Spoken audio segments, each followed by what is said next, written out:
আহমেদাবাদে air ইন্ডিয়ার বিমান দুর্ঘটনার পর কেন্দ্রীয় স্বরাষ্ট্রমন্ত্রী অমিত শাহ ঘটনাস্থল পরিদর্শন করেন।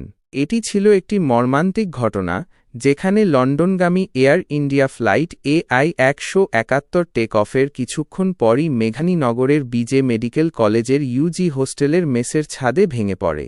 এই দুর্ঘটনায় বিমানের 241 জন আরোহী, 230 যাত্রী ও 12 জন ক্রু এবং মাটিতে থাকা প্রায় 28 জন, মোট 269 জনের মৃত্যু হয়।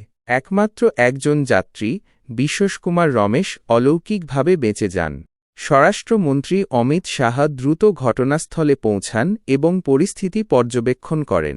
তিনি গুজরাটের মুখ্যমন্ত্রী ভূপেন্দ্র প্যাটেল, রাজ্য স্বরাষ্ট্রমন্ত্রী হর্ষ সাংঘভি এবং আহমেদাবাদ পুলিশের কমিশনারের সাথে কথা বলেন এবং উদ্ধার ও ত্রাণ কার্যক্রমের বিস্তারিত তথ্য নেন। তিনি উদ্ধার অভিযান তদারকি করেন এবং সংশ্লিষ্ট কর্মকর্তাদের প্রয়োজনীয় নির্দেশনা দেন। দুর্ঘটনার তীব্রতা এতটাই ছিল যে বিমানে থাকা প্রায় 1.25 লক্ষ লিটার জ্বালানি পুড়ে যাওয়ায় তাপমাত্রা 1000 ডিগ্রি সেলসিয়াসে পৌঁছেছিল, যার ফলে কাউকে বাঁচানো প্রায় অসম্ভব হয়ে পড়েছিল বলে স্বরাষ্ট্রমন্ত্রী জানান।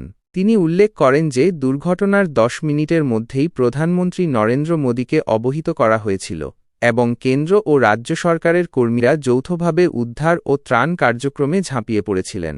অমিত শাহ দুর্ঘটনার একমাত্র জীবিত ব্যক্তি বিশ্বকুমার রমেশের সাথে হাসপাতালে দেখা করেন এবং তার স্বাস্থ্যের খোঁজখবর নেন। তিনি নিহতদের পরিবারের প্রতি গভীর সমবেদনা জানান এবং বলেন যে ডিএনএ পরীক্ষার পরই মৃত্যুর সঠিক সংখ্যা আনুষ্ঠানিকভাবে ঘোষণা করা হবে।